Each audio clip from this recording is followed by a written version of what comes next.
son las 12 del día en punto. Vamos a abrir en esta tarde nuestra Biblia en la carta del apóstol Pablo a los Romanos.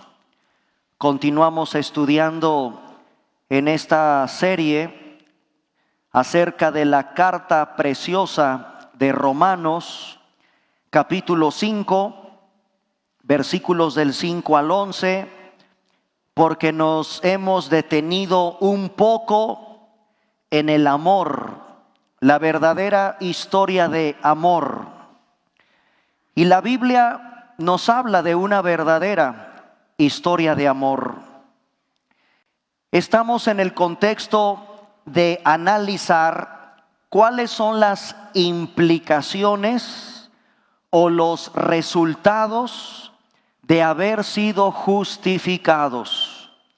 Este término justificado es de suma importancia para todos los cristianos, porque de acuerdo a lo que enseña la palabra de Dios, Cristo pagó en nuestro lugar y la justicia de Cristo se imputa a nosotros, que no somos justos, que somos pecadores. La justificación es una declaratoria de inocencia que el juez supremo del universo le hace a los seres humanos a pesar de nuestro pecado, de nuestra inmundicia, de vivir alejados de Dios. Dios nos imputa, Dios nos declara justos, inocentes en su tribunal de justicia. Y esto es sumamente importante porque el resto de la humanidad no justificada es culpable delante de Dios. Y de acuerdo a la Biblia, la humanidad culpable va directo a la condenación eterna. A menos, como lo vamos a ver en esta tarde, de que tú vengas a Cristo en fe y en arrepentimiento y el Señor tenga misericordia de tu alma, de tu vida, porque repito, el diagnóstico de la Biblia en esta magistral carta es terrible. Terrible para una humanidad en pecado, una humanidad que va camino a la condenación por no haber sido justificada, porque el Dios juez supremo ya ha emitido su veredicto, y el veredicto es inapelable. No hay recurso alguno en contra del dictamen, del dictado, de la sentencia que Dios ha establecido. Todos son culpables. Hasta aquí es lo que hemos estudiado de la carta de Romanos. Sin embargo, en el capítulo 5, Dios nos muestra en su palabra un grupo de personas en cuya vida no recae ya la condenación de sus pecados. Por haber sido declarados justos, por haber Dios declarado la justificación en ellos, tienen bendiciones, consecuencias e implicaciones de lo que representó haber sido justificado. En esta tarde vamos a terminar esta parte maravillosa, increíble, de una de las implicaciones que significa en nuestra vida haber sido justificados. En Romanos capítulo 5, versículos del 5 al 11, la Biblia dice: y la esperanza no avergüenza, porque el amor de Dios, el amor de Dios ha sido derramado en nuestros corazones por el Espíritu Santo que nos fue dado. ¿A quiénes Dios ha derramado su amor? ¿A quiénes Dios les ha dado su Espíritu? A los que han sido justificados. Versículo 6. Porque Cristo, cuando aún éramos débiles, a su tiempo murió por los impíos. Versículo 7. Ciertamente Apenas morirá alguno por un justo. Con todo, pudiera ser que alguno osara morir por el bueno. Mas Dios muestra otra vez su amor para con nosotros, en que siendo aún pecadores, Cristo murió por nosotros. Pues mucho más, estando ya justificados en su sangre, por él seremos salvos de la ira. Porque si siendo enemigos fuimos reconciliados con Dios por la muerte de su Hijo, mucho más, estando reconciliados, seremos salvos por su vida. Y no solo esto, sino que también nos gloriamos en Dios por el Señor nuestro Jesucristo, por quien hemos recibido ahora la reconciliación. Vamos a analizar en esta tarde 3 aspectos que dejamos pendientes hace 8 días de esta verdadera historia de amor. Y antes de analizar 3 puntos maravillosos de esta historia de amor, quiero citar a 2 prominentes teólogos, 2 hombres de Dios muy renombrados. Uno se llamó John Murray y el otro se llamó, ya los 2 partieron con el Señor, el otro se llamó John Stott. Cuando tú lees la Biblia en determinados pasajes como este, y en especial vamos a abrir la Biblia en uno que estoy seguro todos los aquí presentes se saben de memoria. Todos.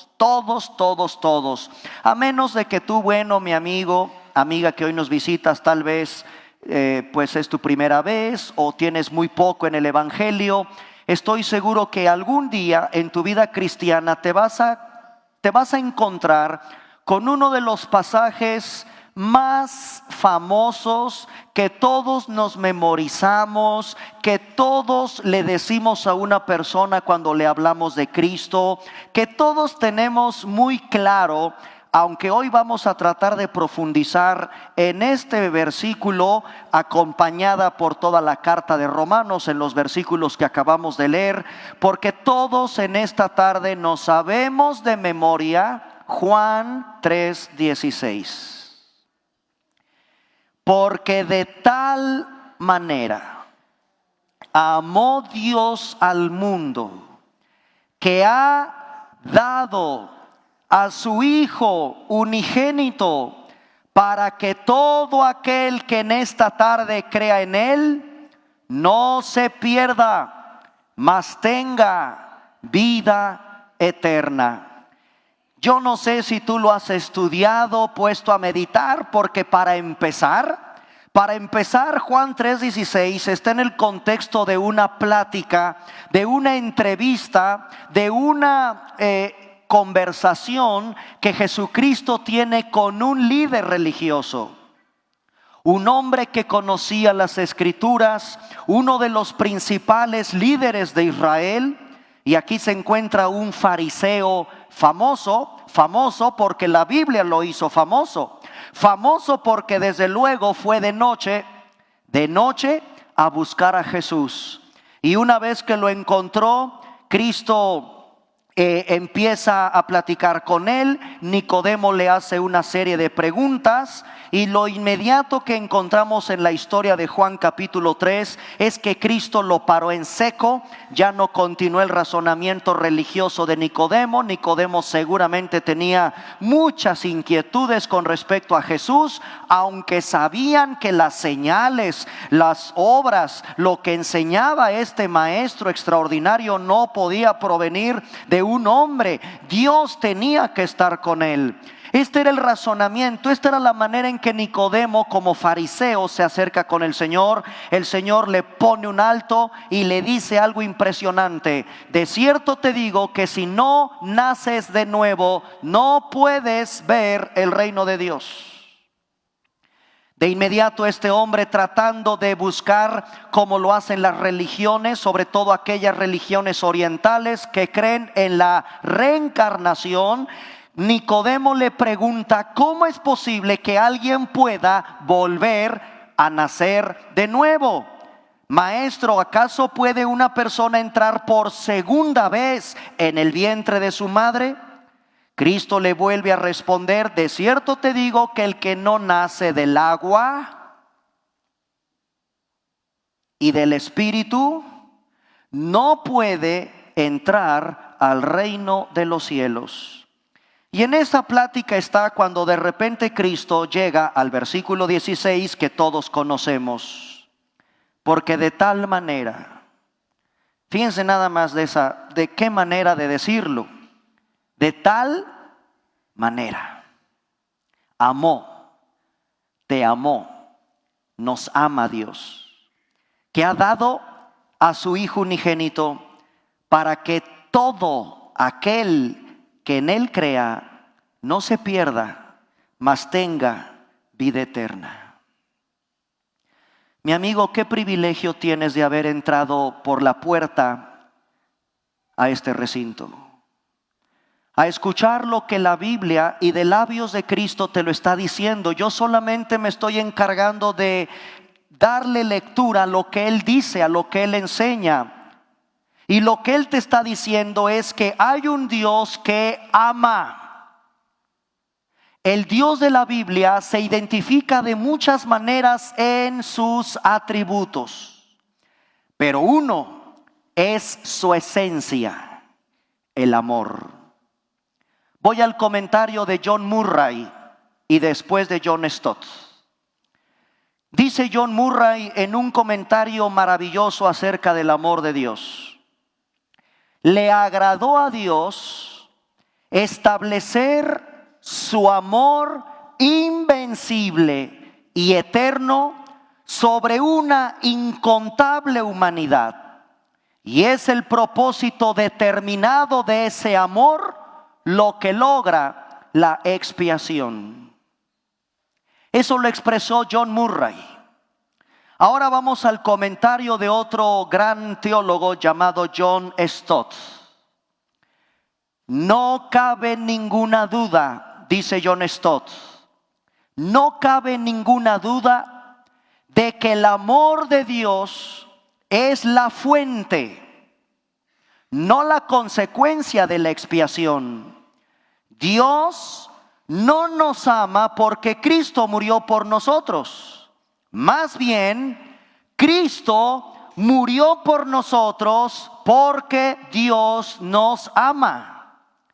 Si fue la ira de Dios lo que requería la propiciación, fue el amor de Dios mismo el que obró la propiciación. Estas reflexiones de estos teólogos son sumamente importantes. Es precisamente el amor de Dios la base de nuestra salvación. La Biblia nos enseña en el libro de Romanos, como lo vamos ahora a estudiar, que el amor de Dios fue derramado sobre nuestras vidas, y es gracias a que Dios nos ama, a que Dios te amó, que envió a su Hijo Jesucristo a morir en la cruz del Calvario. Hace 8 días hicimos una breve reflexión de a qué tipo de personas, con qué tipo de personas tú te identificas y con quién te enamoras. Vimos el ejemplo de Jacob y Raquel. Y la Biblia es clarísima de que Raquel era una bellísima mujer, de buen semblante, de buen parecer, una bellísima mujer que desde luego atrajo atractivamente al varón Jacob, en este caso, para poder tener una relación. Vimos también el caso de Ruth y el caso de Boaz, que algo vio Boaz en Ruth que le llamó mucho la atención, y por eso Boaz se enamoró de Ruth. Pero también vimos en la Biblia un caso tremendo del profeta Oseas, a quien Dios le pide que vaya y compre a una fornicaria. Esto es increíble de cómo la Biblia nos enseña que Oseas tuvo que ir por una mujer de terrible reputación, rescatarla de un mercado de esclavos para darle una gran lección a su pueblo. Hermanos en Cristo, en la Biblia nosotros no representamos a Raquel. No, en la Biblia tampoco nosotros representamos a Ruth. ¿Por qué? Porque Romanos 5:8 dice que tú y yo somos pecadores. En Romanos 5:10 la Biblia dice que tú y yo éramos enemigos de Dios. Y en Romanos capítulo 5 versículo 6 la Biblia dice que somos débiles, impotentes, incapaces de hacer el bien. No nos parecemos en nada a la belleza de Raquel, ni mucho menos en el carácter virtuoso de Ruth.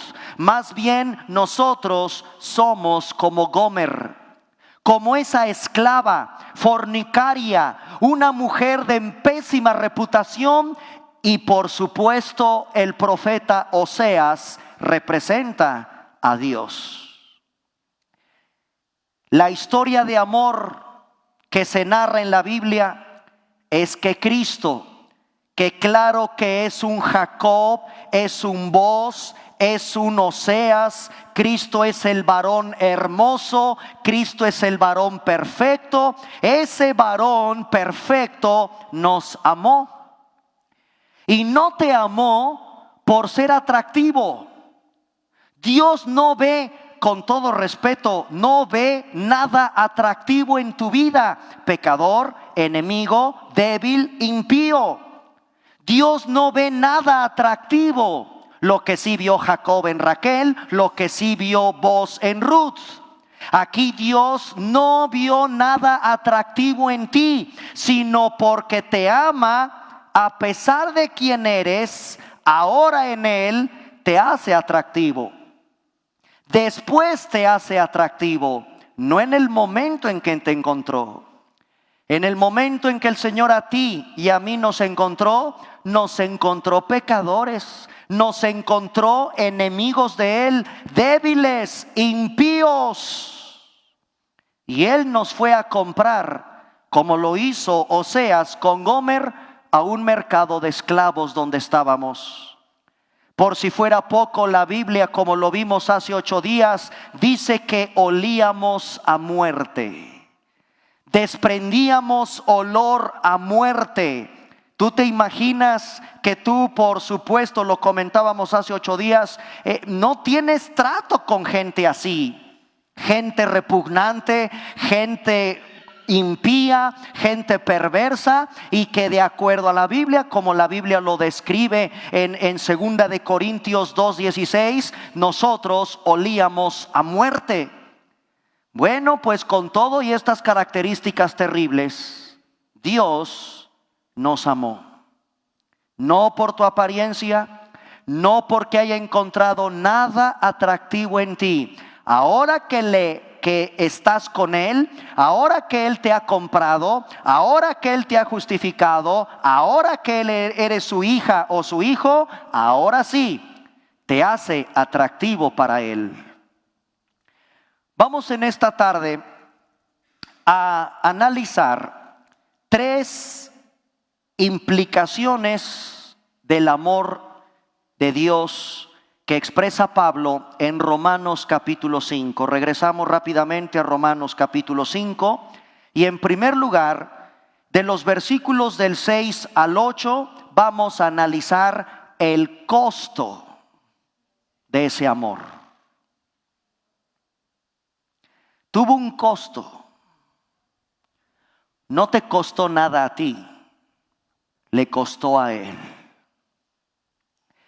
En Romanos 5, del 6 al 8, se encuentra el costo de ese amor. Yo te pregunto en esta tarde, como lo hace Pablo, ¿puede alguien ser capaz de morir por otro?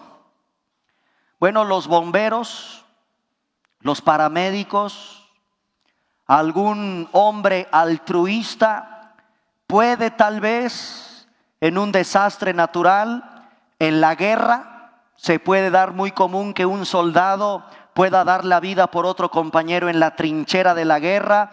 Hay múltiples escenarios donde aquí en la tierra podemos contemplar si alguien es capaz de morir por otro, arriesgando incluso la vida.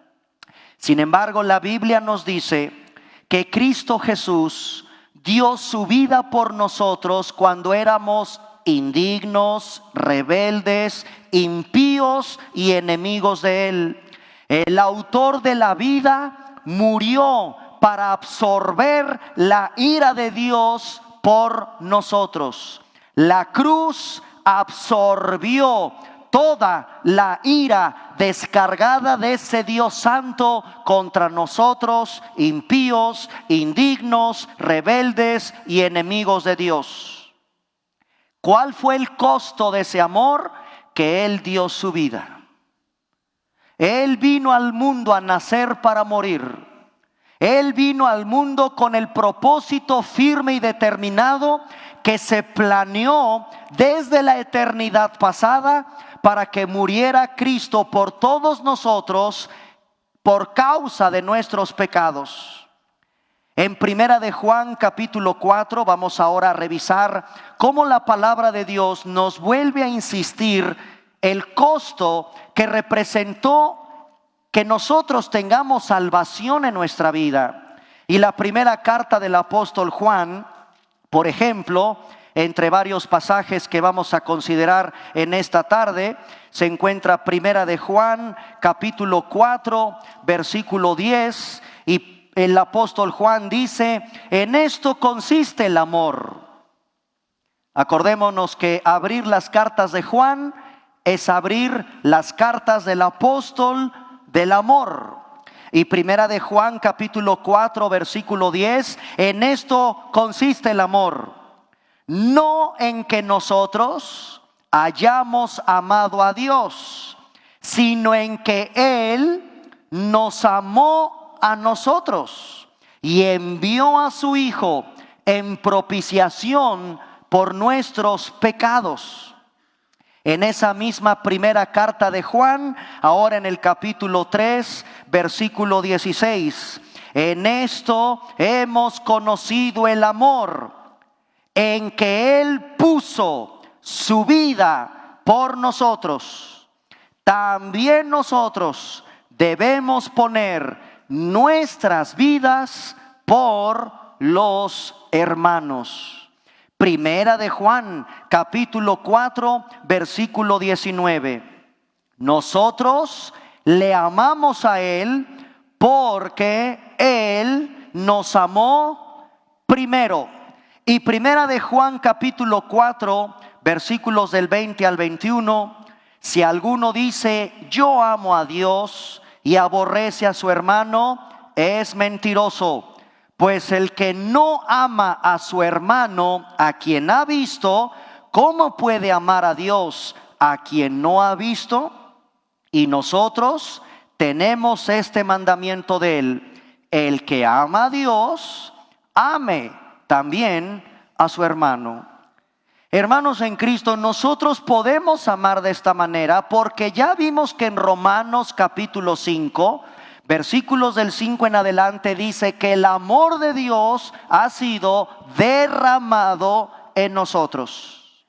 Y al haber Dios derramado ya no su ira, al haber sido justificados, esta es una implicación o consecuencia de haber sido justificado. Dios derrama no su ira, su amor.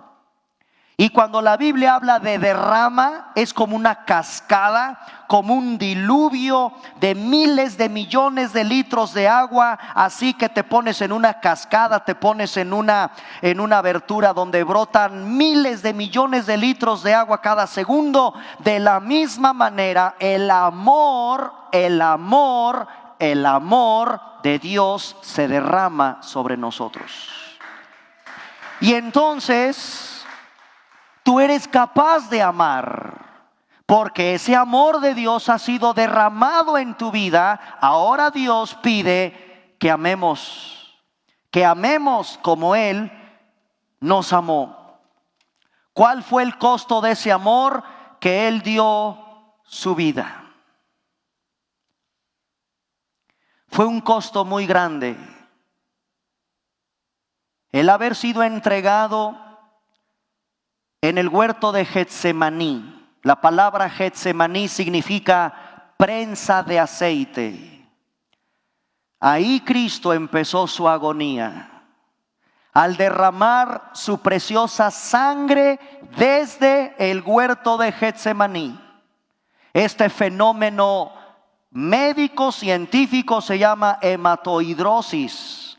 Cuando de tus poros capilares de la piel eres capaz no de sudar sudor, sino sangre debido a la presión en la que tú estás. Minutos después, horas después de que Él, en Juan 17, por ejemplo, tú puedes leer la famosa oración sacerdotal de Cristo. Llegaron los soldados, llegaron los alguaciles, lo arrestaron y lo llevan al patio primero del sacerdote Anás. Y luego de Anás lo llevan con Caifás. Y ahí empezó la noche, hubo burla, hubo ya golpes en el Sanedrín, convocado de manera ilegal, porque fue ilegal en la noche. Eso estaba prohibido por la ley judía. Tenía que además Cristo tener un defensor ahí en el Sanedrín, conformado por 71 miembros. Ahí se burlaron de Él, le levantaban testigos falsos. Dime tú qué clase de tribunal es ese. En la oscuridad de la noche. Y de repente, ya cerca de la madrugada, 4 o 5 de la mañana, ahí es donde canta el gallo. La negación de Pedro es entregado por las autoridades religiosas a la autoridad política, representada por el procurador de aquel entonces, Poncio Pilato. Pilato lo interroga, no encuentra falta en él, lo regresa a Herodes. Herodes también se burla de él, lo regresa a Pilato, y Pilato es el que determina la sentencia de muerte.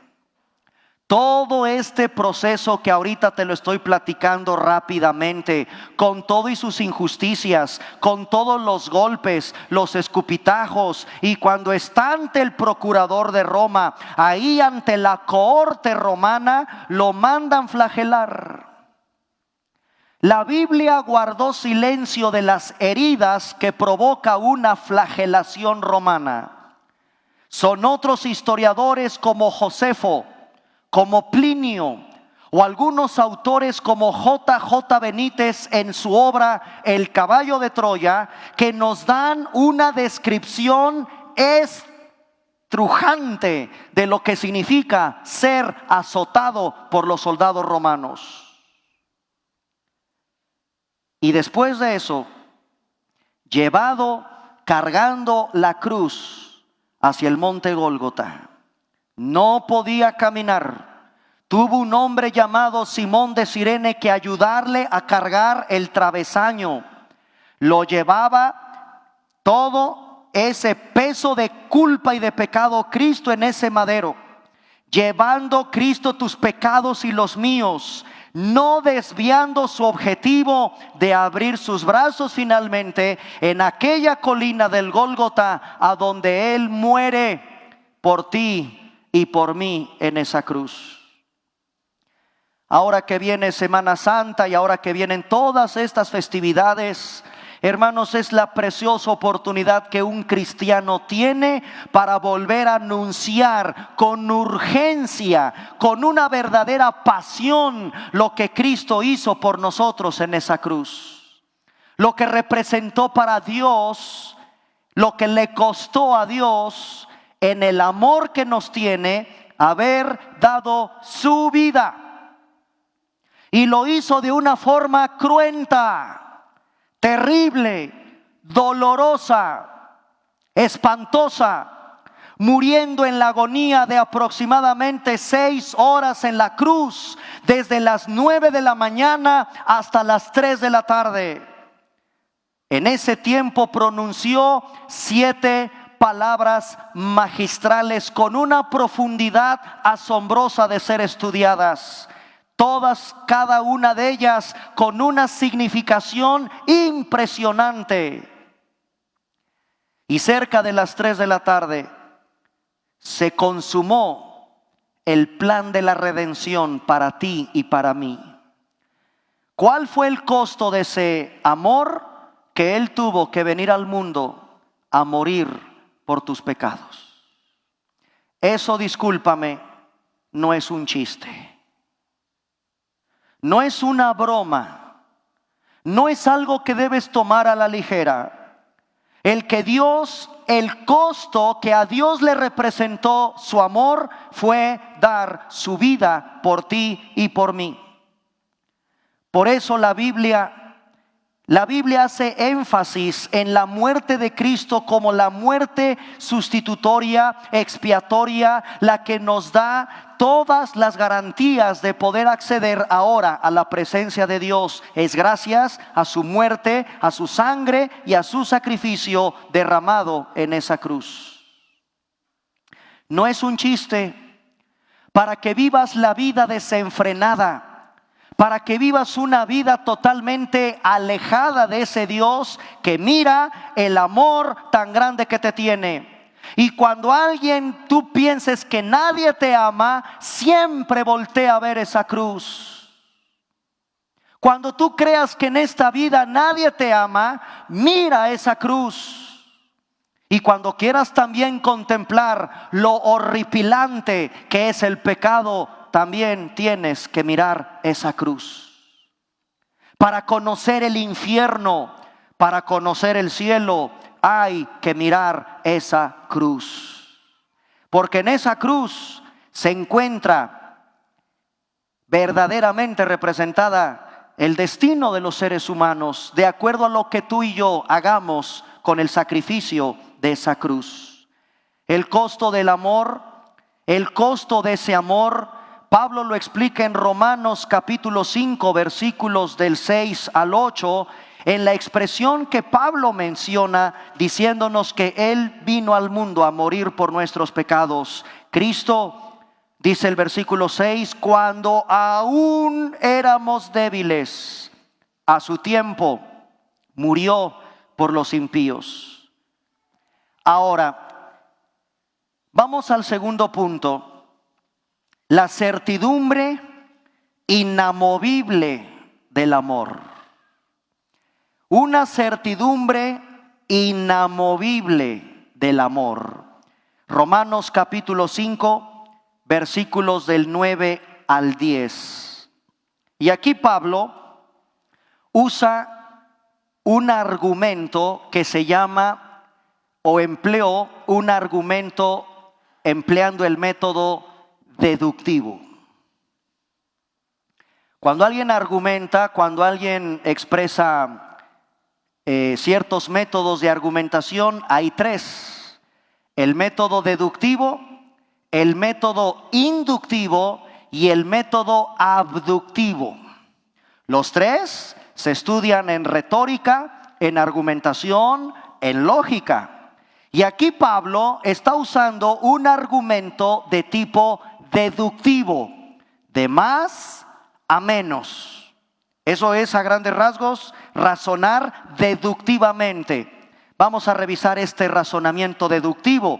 Dice Romanos 5 del 9 al 10, pues mucho más, estando ya justificados en su sangre, por él seremos salvos de la ira. Porque si siendo enemigos, aquí está el razonamiento, si siendo enemigos fuimos reconciliados con Dios por la muerte de su Hijo, mucho más estamos reconciliados, seremos salvos por su vida. ¿Qué es lo que Pablo está tratando de decir con este argumento deductivo? Si Él hizo lo más grande, puede hacer lo más pequeño. En otras palabras, cuando Cristo estaba muriendo en debilidad y nos salvó. Pues ahora, dice Pablo, ahora dejará Dios que nos perdamos cuando ahora vivimos bajo el poder de Él?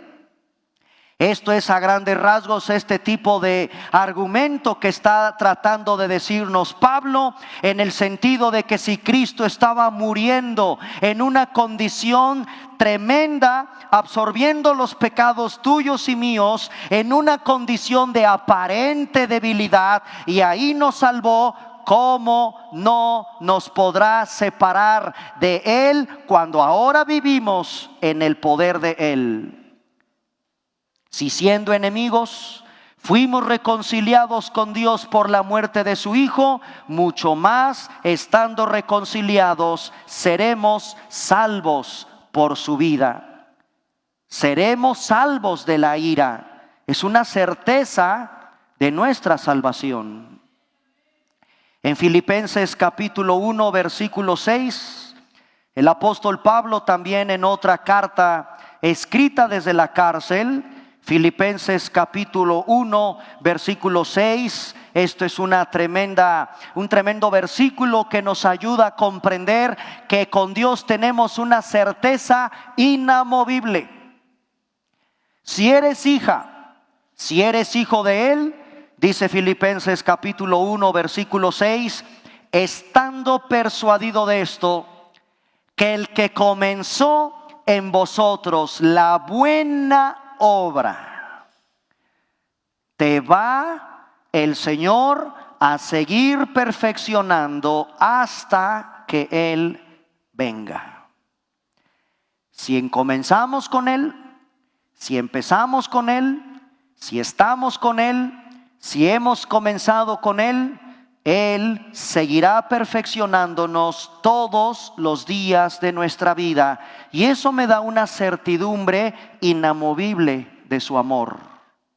Porque fui justificado, porque fui comprado con el precio de su sangre, porque a Él le costó su vida. Ese fue el precio que dio por mí, su propia vida en la cruz del Calvario. Yo tengo ahora entonces una certeza inamovible del amor de Dios. Si Él hizo lo más grande, puede hacer lo más pequeño. Y esto nos da certeza de nuestra vida como cristianos. Finalmente, en Romanos capítulo 5, del 5 al 11, hay un propósito maravilloso que Pablo nos expresa a partir del versículo 10 y a partir del versículo 11. Si siendo enemigos fuimos reconciliados con Dios por la muerte de su Hijo, mucho más, estando reconciliados, seremos salvos por su vida. Ahora enfoquémonos en el versículo 11. Y no solo esto, sino que también nos gloriamos en Dios por el Señor nuestro Jesucristo, por quien hemos recibido ahora la reconciliación. Hermanos, algunos que estudian estos pasajes y en específico el versículo 11, quiero que lo detecten o lo encuentren. ¿Cuál sería el propósito sublime y excelso del amor de Dios? ¿Para qué? En otras palabras, ¿para qué? Bueno, dice el versículo 11 que también nos gloriamos en Dios, sino que también nos gloriamos en Dios por el Señor nuestro Jesucristo. Este versículo tiene que ser entendido de que el mayor privilegio es que Dios nos ha amado para regocijarnos con Él, para estar con Él, para permanecer en Él, para gozarnos en Él, para vivir con Él, para estar con Él, para tener comunión con Él, para gloriarnos en Él.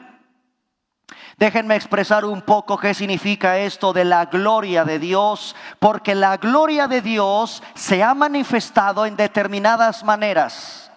La gloria de Dios alude a la hermosura consumada de la totalidad de sus perfecciones.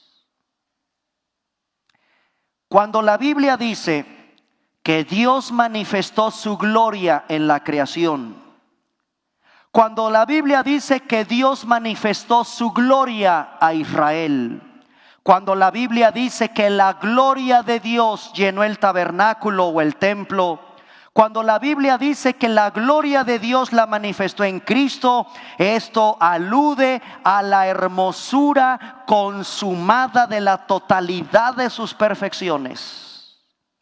Eso es la gloria de Dios. Pero ahora te aviso, acompáñame a Efesios capítulo 5, versículo 27. Efesios capítulo 5, versículo 27. La gloria de Dios también se manifiesta en la iglesia. Dice Efesios capítulo 5, versículo 27. Está hablando Pablo de la iglesia y usa el comparativo del matrimonio. Dice en Efesios capítulo 5, vamos a leer desde el versículo 25: maridos, amen a vuestras mujeres, así como Cristo amó a la iglesia y se entregó a sí misma por ella, para santificarla, habiéndola purificado en el lavamiento del agua por la palabra. Fíjate lo que dice el versículo 27. A fin de presentársela a sí mismo, una iglesia gloriosa, que no tenga mancha, ni arruga, ni cosa semejante, sino que fuese santa y sin mancha. Esta palabra, la gloria, en el hebreo viene de kavod, yod con J o jod se escribe, y hadar. Y en el griego es la palabra doxa, que tiene que ver con esplendor. La Biblia dice que, insisto, Dios manifestó su gloria en la creación a Israel, llenó el tabernáculo del templo, la manifestó en Cristo y también la manifiesta en su iglesia. No cabe duda entonces que el mayor privilegio del por qué Dios nos ha justificado, nos ha comprado con el precio de su sangre, dice, es para que nosotros nos regocijemos en Dios. ¿Eres una persona que te gozas de estar con el Señor? ¿Eres una persona que te emociona saber que vives con Dios? ¿Eres una persona capaz de entender lo hermoso de estar con Dios? ¿Eres una persona capaz de entender que Dios anhela estar en comunión con nosotros? ¿Eres una persona capaz de entender que es un deleite estar en las cosas de Dios, vivir con Dios, tener comunión con Él, deleitarnos con Él? Hermano, te aviso, la vida eterna se define no en función del tiempo. La vida eterna se define en función de una relación de amor con Dios. Es disfrutar al ser más extraordinario del universo, y ese ser extraordinario more, viva, conviva, tenga comunión, te goces con Él. Es estar con el Señor, es vivir con el Señor. En Juan capítulo 17, versículo 3, Cristo lo dijo en esa oración sacerdotal: la vida eterna consiste en que te conozcan a ti. Si tú ya eres una persona cristiana, estás ya en la eternidad. Estás disfrutando la eternidad, porque la eternidad no se rige en función del tiempo, sino se rige en función de tu relación ya aquí en la tierra, en el presente, con Dios. Te deleitas con Él, te agradas de estar con Él, te animas a seguir viviendo para Él, con Él, gozándote con Él, es disfrutar al ser más extraordinario de todo el universo, Dios. Quiero terminar con un salmo, el Salmo capítulo 73. Este es un salmo famoso porque fue escrito por un hombre cuando aparentemente atravesaba al principio por algún momento de incertidumbre, tuvo cierta envidia de cómo veía que prosperaban los impíos. Sin embargo, Asaf, que es el autor del Salmo capítulo 73, acompáñenme al versículo 25 y al versículo 26, porque el propósito más sublime y excelso del amor de Dios lo expresa Asaf en este Salmo capítulo 73, versículo 25 al 26. ¿A quién tengo yo en los cielos sino a ti? Y fuera de ti, ¿ya lo vieron? Fuera de Dios, fuera del Señor, nada deseo en la tierra. Mi corazón y mi carne sí desfallecen, pero la roca de mi corazón y mi porción es Dios para siempre. Este es el propósito más grande del amor de Dios que fue derramado en ti. ¿Para qué lo hizo? Ya vimos el costo. El costo fue su vida de una forma terrible, cruenta, despiadada. Hemos visto que hay una certidumbre inamovible del amor de Dios. Pero en tercer lugar, yo puedo descubrir que el propósito más grande por el cual Dios te amó es para que estés con Él todos los días. Es deleitarte con Él. Cuando vayas a tu trabajo, Dios está contigo y es un deleite. Cuando estás comiendo tus alimentos y le das gracias, estás platicando con Él y es un deleite. ¿Y qué decirte cuando tú le hablas a otros de Él? Es un deleite. Oye, mi hermano, pero ¿y si estás atribulado y tu corazón desfallece? Aún ahí Dios está con nosotros y es un deleite. Para eso te amó el Señor, para que tengas comunión con Él, intimidad con Él, que vivas una vida unida a Él. En esta tarde, hoy es una preciosa oportunidad de que regreses a Él. Tal como lo expresaba Asaf, porque tal vez tú eres el Asaf de los primeros versículos. Versículo 1 del capítulo 73, versículo 2. En cuanto a mí, casi se deslizan mis pies, por poco se resbalan mis pasos, tuve envidia. Asaf eso dice, tuve envidia de los que progresan, de los que progresan, de los que prosperan. Tú puedes leer el Salmo 73 y puedes darte cuenta cómo este hombre abre su corazón y cómo termina su oración. Asaf: ¿a quién tengo yo en los cielos? ¿Te has puesto a preguntar eso? Y no solo en los cielos, ¿alguien en la tierra puede llenar el vacío de tu vida? ¿Habrá alguien en la tierra que sea capaz de dar su vida por ti?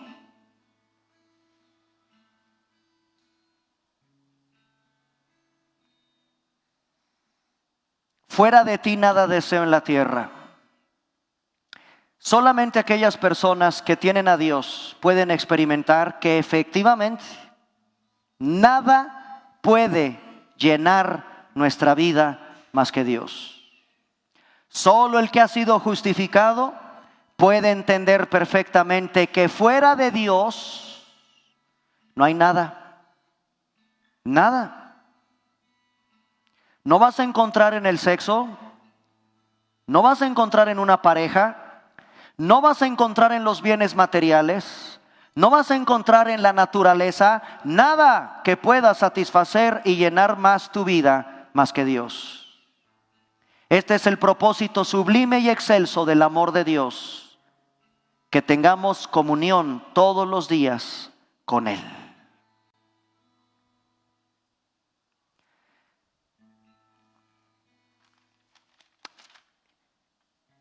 Efectivamente, el amor de Dios es la fuente de nuestra salvación. ¿No debemos amarlo de la misma manera nosotros? Apasionadamente. ¿Cuál es el primer mandamiento, iglesia?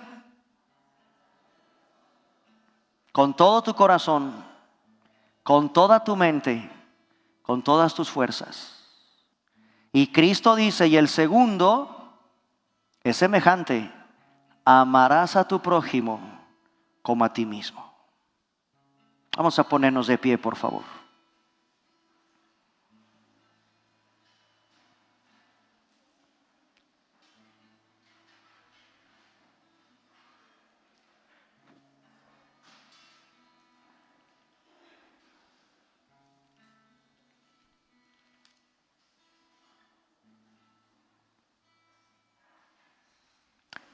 Señor, en esta preciosa hora del día, hermoso Dios,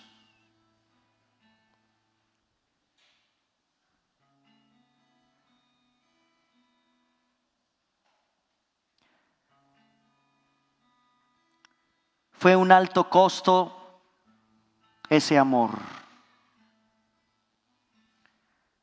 De tal manera nos has amado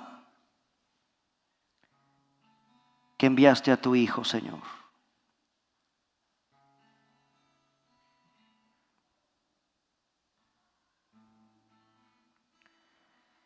Gracias por tu Hijo, por haber reentregado, porque fuiste tú el que lo entregó por amor. Su muerte es la base de nuestra salvación. El amor que hay detrás de esa muerte, cruenta, despiadada.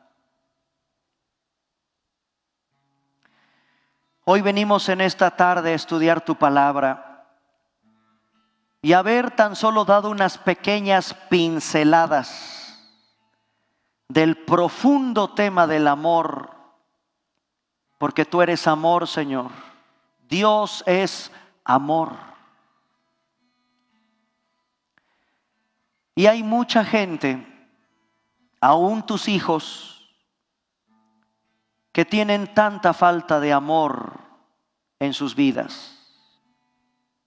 Oh Dios, que este mensaje traiga consuelo y que esta oración ministre a tu pueblo, a ese pueblo tuyo que tal vez ha vivido sin mucho amor en sus vidas. Padre, yo te pido en el precioso nombre de Jesús que el amor de Dios que ha sido derramado en nosotros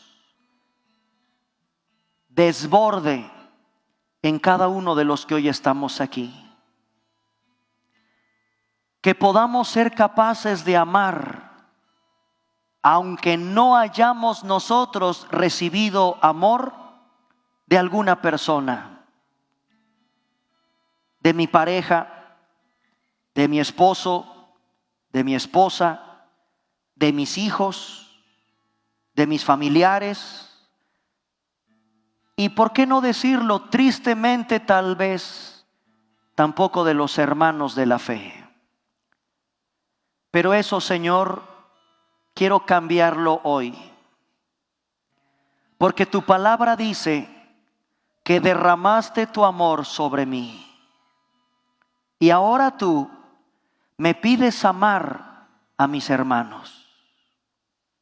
Señor, sé que a veces es difícil, Pero si el amor tuyo ha sido derramado en mi vida, yo puedo amar a los demás.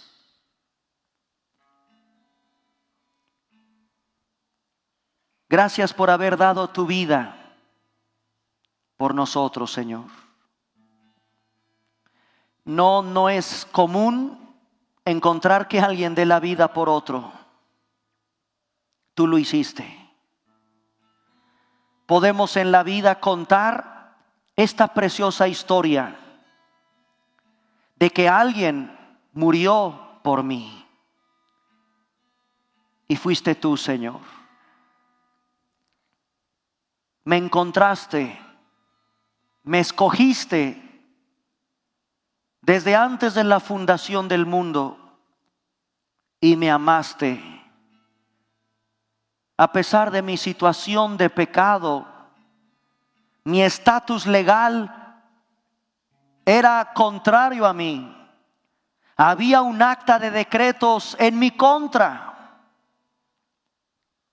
Pero tú me amaste primero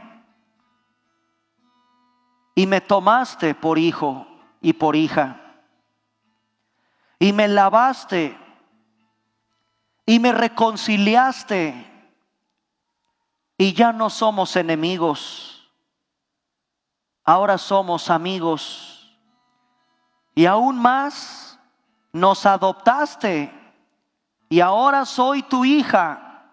Soy tu hijo y has preparado grandes cosas para mí. Señor, ese amor es indescriptible e incomparable. Te costó a ti, no a mí. Fuiste tú el que abrió esos brazos, despedazado en una cruz. Por amor, por amor. Hoy, Señor, que no sea de labios el decirte que te amamos con todo nuestro corazón, con toda nuestra mente, con todas nuestras fuerzas. Y mira que fallo mucho. Sí, todavía somos un grupo de pecadores que necesitamos voltear los ojos hacia el cielo para clamar por misericordia.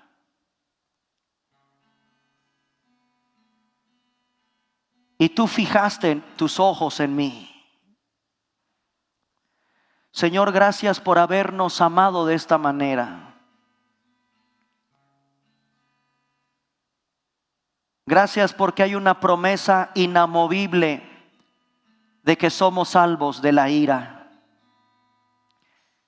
Y gracias también por enseñarnos en tu palabra que el verdadero motivo por el cual nos amas es estar contigo. Claro, Señor, claro que sí. ¿A quién tenemos en los cielos sino solo a ti? Y nada fuera de ti deseamos en esta tierra. Nada. Tú eres suficiente, porque teniéndote a ti, tenemos todo. Tenemos salud, tenemos vida, tenemos esperanza, tenemos gozo, tenemos paz y tenemos garantizada la vida eterna. No importa el morir, Señor. Teniéndote a ti, podemos caminar en el valle de sombra y de muerte, porque tú estás con nosotros. No hay miedo al futuro. No hay miedo a la incertidumbre, Señor. Tú prometiste venir por tu pueblo, por tu novia, por tu esposa. Por tu gloria ha sido manifestada en tu iglesia, Señor. Bendito Padre, en esta tarde, gracias por habernos amado de esa manera. Gracias por tu amor, Señor. Mi amiga y mi amigo que hoy me escuchas, que vienes por primera vez, o todas las personas que nos están viendo a través de la transmisión de esta conferencia, ven a Cristo en esta tarde. Porque de tal manera amó Dios al mundo, que envió a su Hijo unigénito, para que todo aquel que en Él crea no se pierda, mas tenga vida eterna. Ven a Cristo en esta tarde creyendo que en su muerte y en su sacrificio está el perdón que tanto necesitas. Cree en Él, en esa cruz, en esa preciosa sangre derramada, y arrepiéntete de tus pecados. Dale vuelta, dale la espalda a esa vida de perdición en la que estás. Y entrégale hoy mismo, hoy en esta tarde, tu vida al Señor. Ven a Cristo. Todavía hoy es un tiempo de gracia para ti. Un tiempo de que puedas escuchar las sublimes palabras de Cristo, porque de tal manera amó Dios al mundo, que ha dado a su Hijo unigénito, para que tú en esta tarde que creas en Él, no te pierdas, mas tengas la vida eterna. Te bendecimos por este mensaje, Señor, en el nombre precioso y poderoso de Jesús, Señor nuestro. Amén.